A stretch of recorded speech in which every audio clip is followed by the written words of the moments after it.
Jetzt aber, wie es für ein DL-Finale würdig ist, die Nationalhymne vorgetragen vom 12-jährigen Lasse Petri.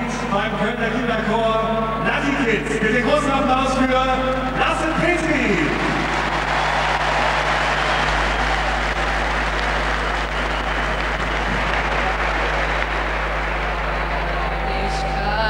Und Recht und Freiheit für das deutsche Vaterland.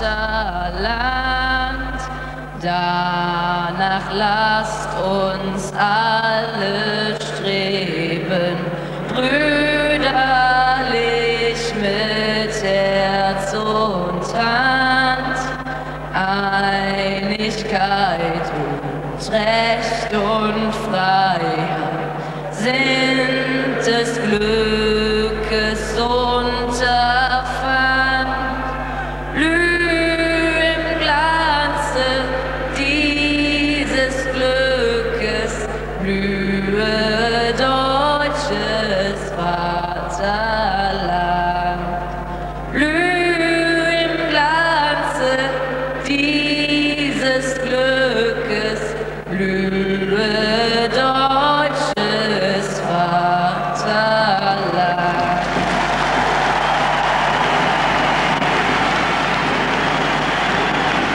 Und damit geht die Spannung hoch.